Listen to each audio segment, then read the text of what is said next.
राष्ट्रवादीचे नेते आणि माजी मंत्री जितेंद्र आव्हाड यांचा एक ऑडिओ व्हायरल झाला आहे. मनसेचे नेते संदीप देशपांडे यांच्याकडून ही ऑडिओ क्लिप ट्विट करण्यात आली आहे. यात जितेंद्र आव्हाड हे मल्लिकार्जुन पुजारी यांच्याशी संवाद साधताना दिसत आहेत. जाऊ दे मरू दे तिला, तो कशाला बदनाम होतो, असा संवाद यात ऐकायला मिळाला. यावरून आता राजकारण सुरू झाले आहे. मला एक मिनिट साहेब बोलतो. हॅलो. हा सर बोला. कोण? पुजारी मल्लिकार्जुन.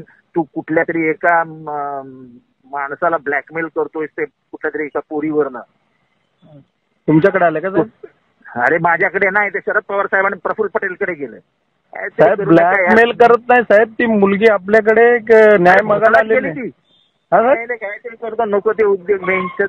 मी काय केलं साहेब? मी त्याला थोडी ब्लॅकमेल केलं. मालक मी टी सिरीजचा मालक आहे तो समोर. हो साहेब माहिती आहे मला. ती मुलगी आत्महत्या करायला गेली होती म्हणून माझ्याकडे. मरू दे तिला. तू कशाला बदनाम होतो त्याच्यामध्ये? मी काय बदनाम? मी काय त्याला काय बोललो का साहेब? मी काहीच नाही बोललो ना. फक्त तोच मला बोलला की त्या मुलीला समजावा, गुन्हा दाखल करू देऊ नका. बोला मी काय समजावणार बाबा, तुझं काय असेल तर. तो येऊन भेटून गेला मला नवी मुंबईमध्ये. बोलला मी समजावतो त्या मुलीला. ब्लॅकमेलचं काय विषय? त्याच्यामध्ये पडू नको, त्याला सांग तुझं तू बघ.